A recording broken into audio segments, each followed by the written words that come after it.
ધોરણ 9 વિજ્ઞાન ચેપ્ટર 8 ગતિ ચાલી રહ્યું છે. લાસ્ટ લેક્ચરમાં આપણે છેલ્લે એક આલેખ જોયો હતો.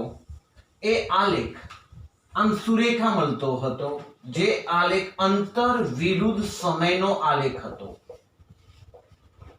અને એના ઉપરથી આપણે આમ ઢાળનું મૂલ્ય શોધતા પણ શીખી ગયા.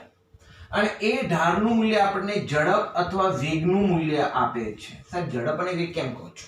બંને. જો ચોક્કસ દિશા હશે તો વેગ કહીશું, ચોક્કસ દિશા નહીં હોય તો એને ઝડપ કહીશું. તો અંતર વિરુદ્ધ સમયનો આલેખ આપણને સુરેખ મળે. હવે અહીંયા આ જે ગતિ હતી એને નિયમિત ગતિ કીધેલી. નિયમિત ગતિ અથવા અચળ ઝડપે ગતિ કરતો પદાર્થ, ગતિ કરતા પદાર્થનો આલેખ. કયો આલેખ? અંતર વિરુદ્ધ સમયનો આલેખ. હવે વાતને સમજીએ. પ્રવેગિત ગતિ કરતા પદાર્થનું ઉદાહરણ લેવાનું છે આપણે આજે. ચલો, પ્રવેગિત ગતિ માટે સમયની સાથે વેગમાં વધારો થશે તો એને પ્રવેગિત ગતિ કહીએ છીએ. તો એના માટેનું ઉદાહરણ લઈએ કે એક કાર જે ગતિ કરે છે એની વાત.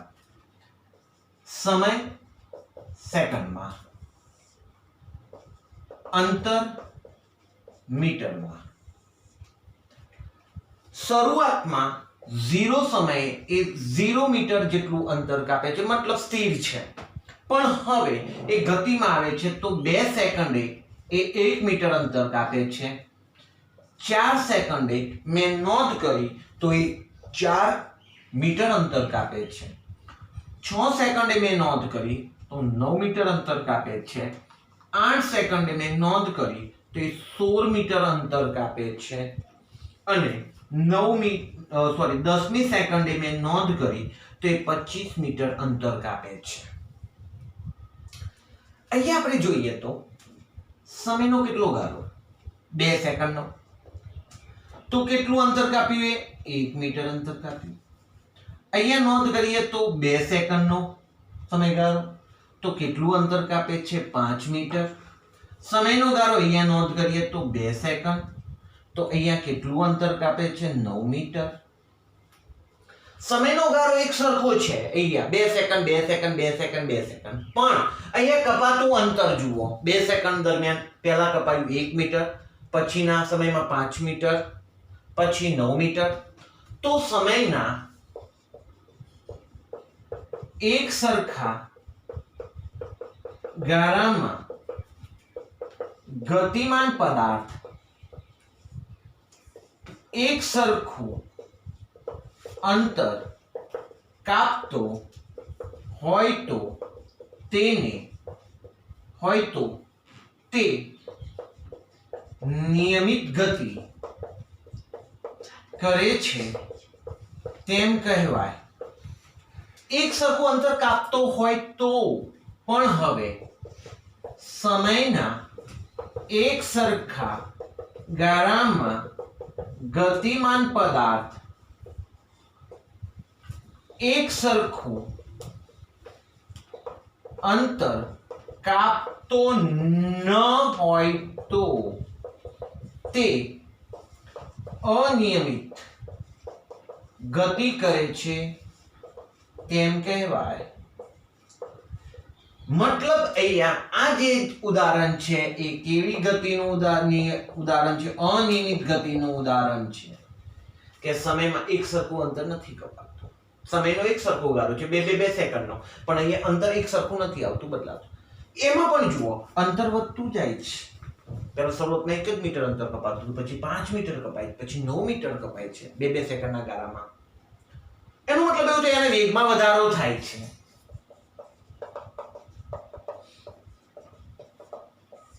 તો વેગમાં વધારો એટલે એને કેવી ગતિ કહીશું આપણે? પ્રવેગિત ગતિ. સર, આલેખ દ્વારા સમજાવો. તો આલેખ માટે આપણે જઈશું.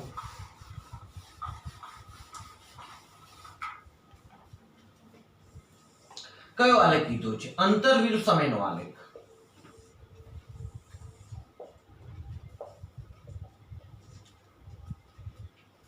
અહીંયા અંતર, અહીંયા લઈશું આપણે સમય સેકન્ડમાં. અંતર વિરુદ્ધ સમયના આલેખમાં આપણે જે ગ્રાફમાં ખાનું પડે ત્યાં 5, પછી ખાનું પડે ત્યાં 10, 15, 20, 25, અહીંયા 1 સેન્ટીમીટર માટે 2 સેકન્ડ લઈએ, 4, 6, 8, 10. ઓકે, 0 એ 0 અંતર, 2 એ 1, ચલો 2.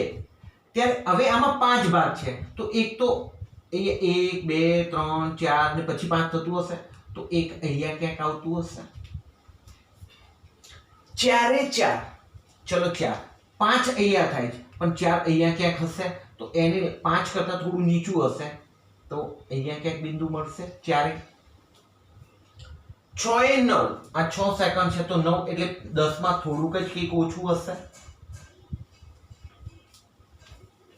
8 એ 16, 8 છે તો 15 અને એના ઉપર કંઈક આવશે 1. 10 એ 25, 10 છે તો 25. હવે આનો આલેખ આપણે દોરીએ તો જોડીએ તો બિંદુઓને આવો આલેખ મળે છે. આમ ચડતો આલેખ મળે છે. સમયની સાથે અંતર સમયગાળામાં વધારે અંતર કપાતું જાય છે. ટૂંકમાં એવું કહેવાય કે સમયની સાથે વેગમાં વધારો થઈ રહ્યો છે. તો આ નિયમિત ગતિ નથી દર્શાવતો. આ કેવી ગતિ દર્શાવે છે?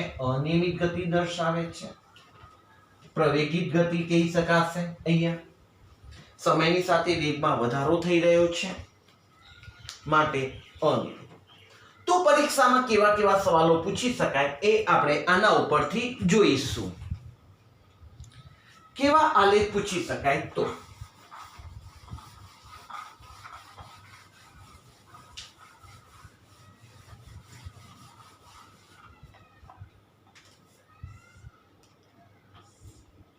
આવું પરીક્ષામાં આપેલું હોય છે અંતર, અહીંયા સમય, આલેખ કેવી ગતિ દર્શાવે છે? તો કેવી ગતિ કેવી હોય તો નિયમિત ગતિ અથવા અચળ ઝડપી ગતિ.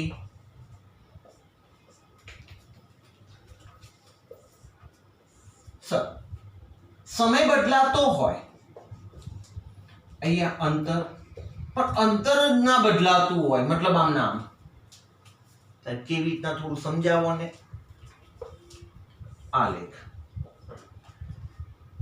1 second, 2 second, 3 second, 4 second, 5 second, 6 second. અહીંયા 5 metre, 10 metre, 20 metre, 25 metre, 30 metre. 1 સેકન્ડમાં 5 મીટર અંતર કાપ્યું, બીજી સેકન્ડે 10 મીટર અંતર કાપ્યું, ત્રીજી સેકન્ડે 20 મીટર અંતર કાપ્યું, ચોથી સેકન્ડે 20 જ કાપ્યું. કેમ સાહેબ? માવો ખાવા ઉભા રહ્યા. 5 એ 20 જ ત્યાંના ત્યાં જ છે. હજુ 6 એ 20 જ છે. 7મી સેકન્ડે ચલો ત્યાંથી ગતિ કરી તો 25 થયા, 7 એ 25 થયા, 8 એ 30 થયા. તો ગતિનો આલેખ આ રીતનો આવે છે. પણ આ જે સમયગાળો છે 3 સેકન્ડ થી 6 સેકન્ડ દરમિયાન આલેખ આપણને આવો સમાંતર મળે છે. એક્સ અક્ષને સમાંતર મળે છે. તો અહીંયા સમય બદલાય છે, અહીંયા સમય બદલાતો જાય છે, પણ અંતર બદલાતું નથી. અંતર એક જ ધારું રહે છે, મતલબ ત્યાંના ત્યાં જ રહેવાય છે. તો આ કેવી બે સ્થિર ગતિ દર્શાવે છે. તો સ્થિર ગતિ, સ્થિર ગતિને પણ સ્થિર સ્થિતિ કહીશું. પદાર્થ સ્થિર સ્થિતિ દર્શાવે છે. ગતિમાં કોઈ ફેરફાર, સોરી, પદાર્થ સ્થિર જ છે. ઓકે, તો આના ઉપરથી એવું બી આ વધે, પણ અંતર, અહીંયા સમય. ઓકે ઓકે,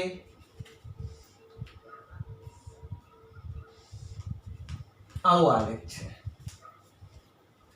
સમયની સાથે કપાતું અંતર નો આલેખ આપણને સુરેખ નથી મળતો, પણ વક્ર મળે છે, અનિયમિત મળે છે.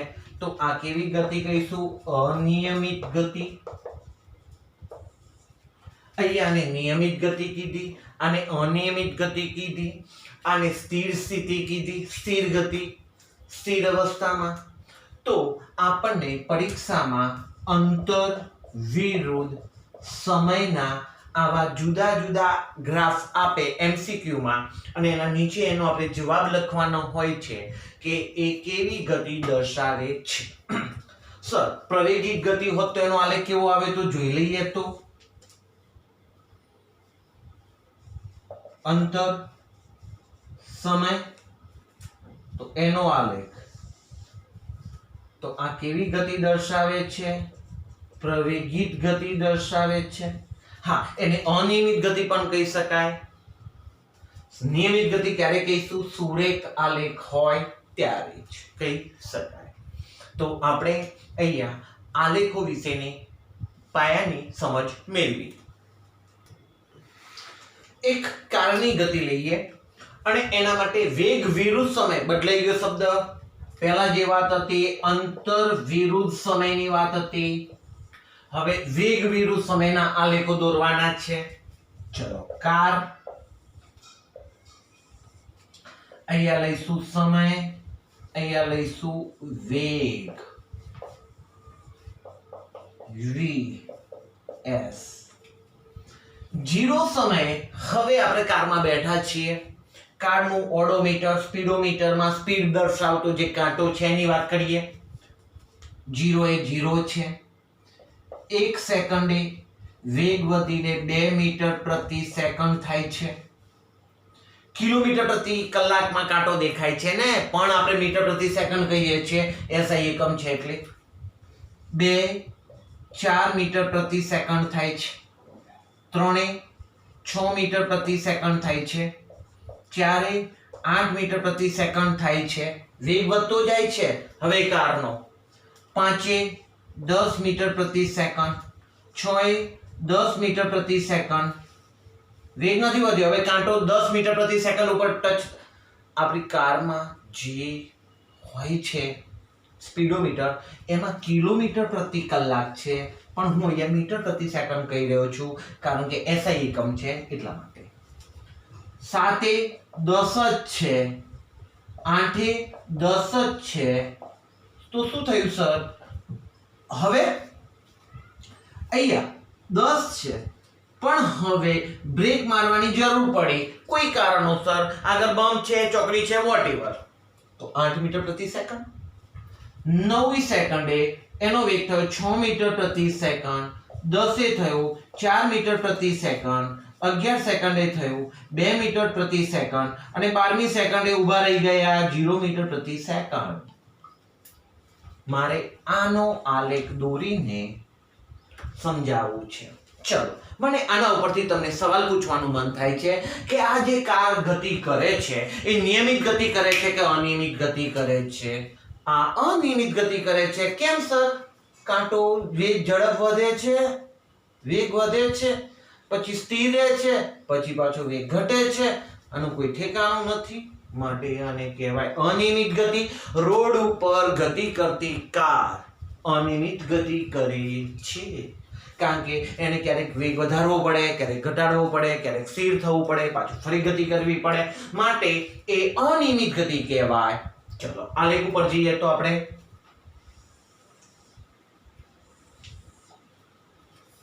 અહીંયા ઝડપ અથવા વેગ લઈએ. વેગ v મીટર પ્રતિ સેકન્ડમાં.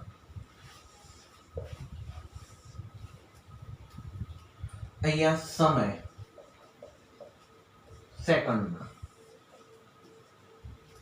જી સેકન્ડ તો 1 2 3 4 5 6 7 8 9 10 11 12 13. અહીંયા વેગ લઈએ તો 1 2 3 4 5 6 7 8 9 10 11 12. હવે આપણે આલેખમાં દર્શાવવાનો પ્રયત્ન કરીએ આપણે. ચલો 0 એ 0 છે, 1 એ 2 મીટર પ્રતિ 1 સેકન્ડ 2 મીટર પ્રતિ સેકન્ડ, 2 એ 4 છે, ઓકે સર. 3 એ 6 છે, ઓકે સર. 4 એ 8 છે, ઓકે સર. 5 એ 10 છે, 5 એ 10, સરસ. 6 એ 10 છે, 8 એ 7 એ પણ 10 છે, 8 એ 8 થાય છે,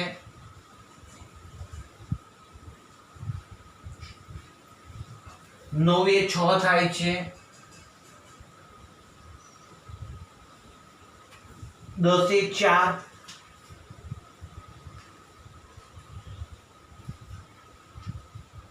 11 એ 2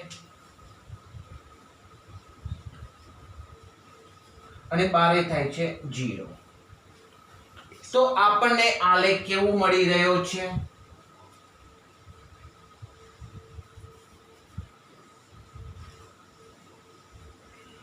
આપણો આલેખ આ રીતનો બને છે.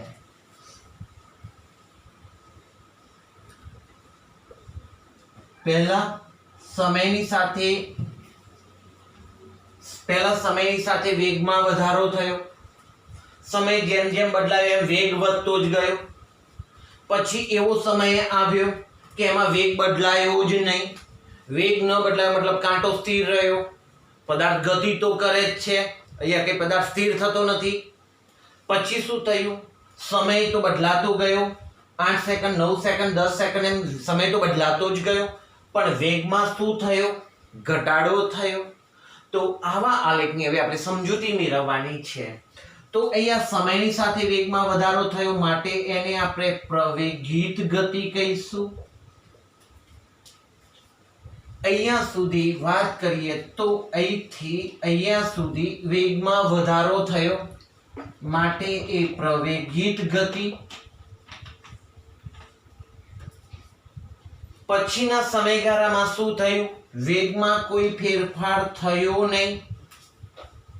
તો વેગમાં ફેરફાર થયો નહીં મતલબ કાંટો ત્યાંના ત્યાં રહ્યો. ગતિ તો કરે જ છે પણ ગતિમાં ફેરફાર થતો નથી. અહીંયા ગતિમાં ફેરફાર થઈ રહ્યો છે, વેગમાં ફેરફાર થઈ રહ્યો છે. અહીંયા વેગમાં કોઈ ફેરફાર થતો નથી.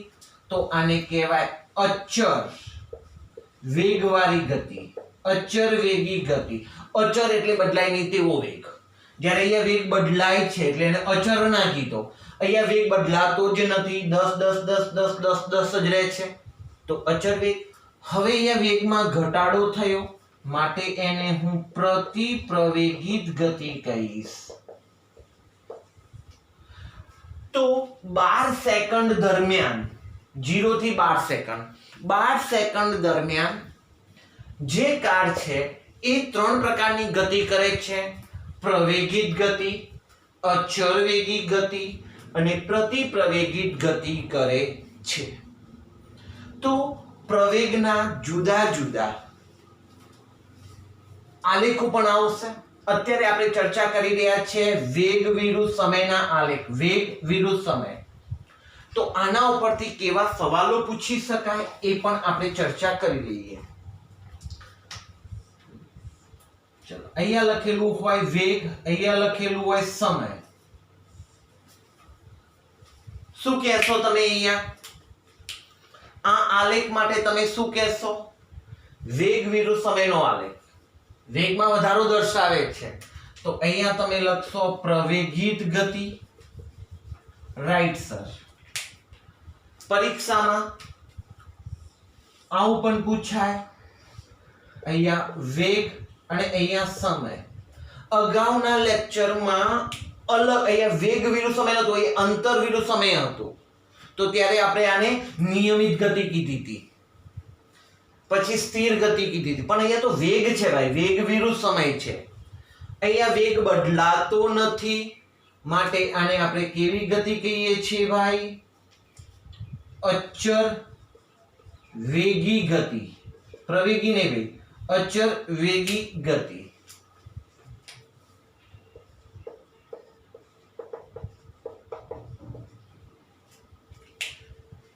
સર પરીક્ષામાં એવું પણ પૂછી શકાય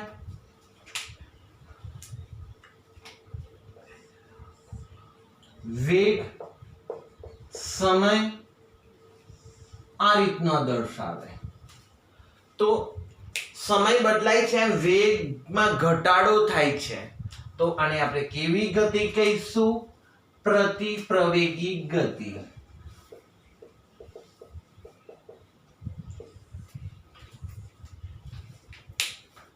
પરીક્ષામાં જુદા જુદા આલેખો પણ આપણને પૂછવામાં આવે એમસીક્યુમાં.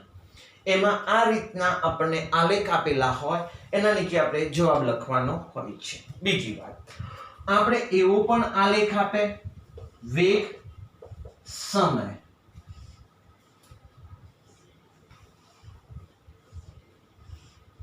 તો અહીંયા આપણે લખીશું આનો જવાબ અનિયમિત ગતિ.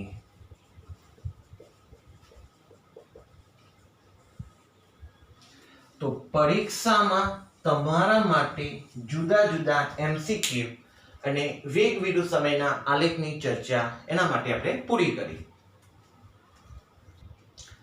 વેગ વિરુદ્ધ સમયના આલેખની થોડી ચર્ચા ડીપમાં લઈએ.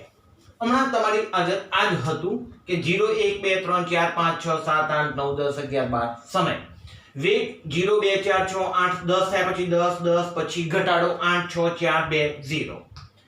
એમાંથી હું માત્ર આટલો જ પાર્ટ લઉં છું કે આ સમયગાળા દરમિયાન આ જે કાર છે કેવી ગતિ કરે છે? તો સાહેબ પ્રવેગિત ગતિ કરે છે. ઓકે, હવે મારો જે આલેખ થયો સુરેખ આલેખ થયો. મારે હવે આ સુરેખ આલેખનો ઢાળ શોધવો છે. ઢાળ શોધવા માટે મારે પહેલા કોઈ પણ બે બિંદુઓ ચોઈસ કરવા પડે. ચલો, આ બિંદુ ચોઈસ કર્યું એને A કહું અને આ બિંદુ ચોઈસ કર્યું એને હું B કહું. ત્યાંથી મારે વેગ તરફ આવવું પડે. તો વેગ કેટલો આવે છે? 4. તો હું એને V1 કહીશ. પછી આવશે અહીંયા એને હું V2 કહીશ અથવા પ્રારંભિક વેગ U પણ કહી શકું અને અંતિમ વેગ એને V પણ કહી શકું. ચલો, અહીંથી સમય માટે પાછું નીચે આવવું પડશે. તો આને ટાઈમ હું T2 કહું. આ શરૂઆતનો ટાઈમ હતો એને હું T1 કહું. T1 અને અહીંયા લઉં છું T2. અહીંયા ઢાળ શોધવાનો છે C. તો ઢાળ માટેનું સૂત્ર છે ઢાળ બરાબર BC upon AC. અહીંયા tan થીટાનું સૂત્ર લાગુ પડે. સાહેબ tan થીટા એટલે પાછા 10મામાં ભણવું પડે પછી ખબર પડે. સામેની બાજુ ભાગ્યા પાસેની બાજુ. સામેની બાજુ કોણ? BC. પાસેની બાજુ કોણ? AC. કાટકોણ ત્રિકોણની ચર્ચા કરું છું ભાઈ. આમાં સામેની બાજુ છે AC. સોરી, એ B છે. સામેની બાજુ BC ભાગ્યા પાસેની બાજુ AC લખાઈ ગયું. હવે BC એટલે કેટલા? તો BC આટલો ભાગ છે ને એને હું આમ સીધે અહીંયા લઈ જાઉં તો આટલો ભાગ કહેવાય. મતલબ 4 થી 8 કહેવાય. તો કેટલો તફાવત થયો કહેવાય? 8 - 4 લેવા પડે. પણ સાંકેતિક ભાષામાં આપણે V લખ્યું છે અને આને U લખ્યું છે. તો BC બરાબર આપણે શું લખીશું? V - U લખીશું. અથવા તમે ત્યાં V1 અને V2 લખ્યા હોય તો V2 - V1 આવશે. ઓકે, એ જ રીતના હવે મારે AC ની ચર્ચા કરવી છે. AC તો મારે આમ લઈ જવું પડે. AC ને આમ લઈ જવું તો 2 થી 4 નું દર્શાવે છે. તો મારે તફાવત કેટલો થયો? તો 4 માંથી 2 બાદ કરવા પડે. તો હું ત્યાં લખું છું T2 - T1. ચલો, આમાંથી મૂલ્યો લખીએ. V કેટલા છે સર? 8. u કેટલા છે 4, t2 કેટલા છે 4, 2, 4 ભાગ્યા 2 થયા, છેદ ઉડી ગયા એટલે 2 વધ્યા. અહીંયા જો આ શાનું મૂલ્ય દર્શાવે છે વેગ અને નીચે શાનું મૂલ્ય દર્શાવે છે સમય. તો વેગનો એકમ જો તમને ખબર હોય તો મીટર પ્રતિ સેકન્ડ અને સમયનો એકમ છે સેકન્ડ. તો આના ઉપરથી આપણને મીટર પ્રતિ સેકન્ડ સ્ક્વેર મળે છે અને મીટર પ્રતિ સેકન્ડ સ્ક્વેર કોનો એકમ છે? પ્રવેગનો એકમ છે.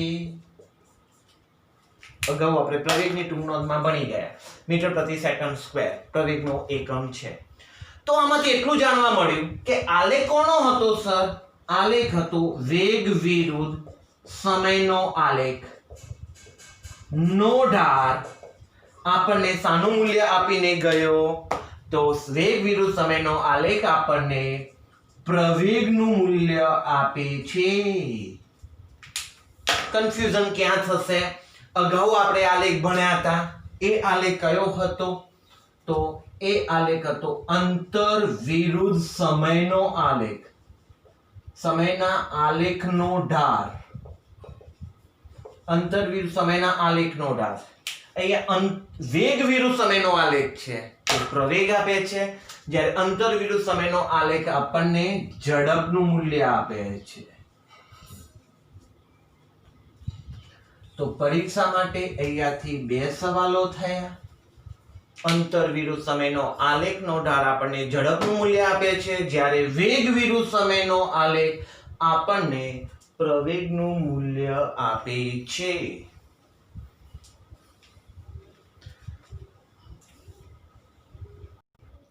હવે સવાલ છે ગતિના સમીકરણો એટલે કે નિયમિત પ્રવેગિત ગતિના સમીકરણો. નિયમિત પ્રવેગી ગતિ એટલે સમયની સાથે વેગમાં એક સરખો વધારો થતો હોય. વેગમાં વધારો થવો, ઘટાડો થવો પ્રવેગિત ગતિ, પ્રતિપ્રવેગિત ગતિ. વેગમાં વધારો એ ના થવો, ઘટાડો બી ના થવો તો અચળ વેગી ગતિ. તો એવી નિયમિત પ્રવેગી ગતિ એટલે સમયની સાથે એક સરખો વધારો થતો હોય વેગમાં અને એક સરખો ઘટાડો થતો હોય એવી ગતિ, તો નિયમિત પ્રવેગિત ગતિ. એના સમીકરણો છે. એ સમીકરણો આપણે નેક્સ્ટ લેક્ચરમાં આલેખ ઉપરથી બનાવવાના છે. અત્યારે આપણે એ સમીકરણો સીધા લખવાના છે. આ સમીકરણો એટલે શું? સવાલ, જ્યારે પદાર્થ કોઈ સુરેખ પથ પર, કારની વાત કરી, એક સુરેખ પથ પર કેવી ગતિ કરે? અચળ પ્રવેગી ગતિ. વેગમાં એક સરખો વધારો થાય, પછી વધારો ના થાય, પછી એકદમ ઘટાડો થાય. તો અચળ પ્રવેગી ગતિ કરે છે ત્યારે એ ગતિમાં આવતા શબ્દો વેગ, પ્રવેગ અને આપેલા સમયગાળા દરમિયાન એને કાપેલા અંતર એકબીજા સાથે સાંકળતા સમીકરણોને ગતિના સમીકરણો કહે છે. તો શું કહીશું? જ્યારે પદાર્થ સુરેખ પથ પર ગતિ કરે છે ત્યારે તે પદાર્થના વેગ, પ્રવેગ, તે સમયગાળા દરમિયાન કાપેલા અંતરને સાંકળતા સમીકરણોને, એ દર્શાવતા સમીકરણોને ગતિના સમીકરણો કહે છે. ચલો હવે એમાં એક બાબત લઈએ છીએ, વેગ અને સમય દર્શાવતું સમીકરણ એક આપણે ભણવાનું આવશે. એ સમીકરણ છે v u at. એક સમીકરણ વેગ અને સમય. ચલો વેગ અંતિમ વેગ, u પ્રારંભિક વેગ, t સમય. તો આપણને વેગ અને સમય વચ્ચેનો સંબંધ દર્શાવતું સૂત્ર આપ્યું. બીજું લઈએ, અંતર અને સમય. આ બધા સમીકરણો આપણે આલેખ ઉપરથી નેક્સ્ટ લેક્ચરમાં તારવવાના છે. s બરાબર ut plus 1/2 at square. what? s બરાબર ut, u એટલે પ્રારંભિક વેગ, t એટલે સમય, પ્લસ 1/2 ગુણ્યા a એટલે પ્રવેગ અને t એટલે સમય. આવું અંતર અને સમયનો સંબંધ દર્શાવતું સમીકરણ છે. ત્રીજું એક સમીકરણ છે જે અંતર અને વેગ દર્શાવતું સમીકરણ છે, જેને લખાય છે 2as બરાબર v² - u². ટૂંકમાં હવે આપણે આ ત્રણે ત્રણ સમીકરણો તારવવાના છે. આપણે યાદ રાખવાના છે ત્રણે ત્રણ સમીકરણો. v બરાબર u + at, s બરાબર ut + 1/2 at², 2as બરાબર v² - u². તો ગતિના સમીકરણ એટલે શું? ગતિના સમીકરણો લખો. એવો પરીક્ષામાં 2 માર્કનો સવાલ પૂછી શકાય. બીજો સવાલ કેવો પૂછાય? પ્રવેગી ગતિ કરતા પદાર્થ માટે વેગ અને સમયના સંબંધ દર્શાવતું સૂત્ર v બરાબર u + at આલેખ પરથી તારવો, બનાવવો, મેળવો. એવું બીજો સવાલ પ્રવેગી ગતિ કરતા પદાર્થના અંતર અને સમયનો સંબંધ દર્શાવતું સૂત્ર s બરાબર ut + 1/2 at² આલેખ પરથી તારવો, મેળવો. ત્રીજો સવાલ એવો બી બનાવી શકાય કે પ્રવેગી ગતિ કરતા પદાર્થ માટે અંતર અને વેગનો સંબંધ દર્શાવતું સૂત્ર 2as બરાબર v² - u² તારવો. તો આમાંથી જુદા જુદા સવાલો બનાવી શકાય. નેક્સ્ટ લેક્ચરમાં આપણે એના આલેખ ઉપરથી એક એક સમીકરણ બનાવીશું. ધન્યવાદ.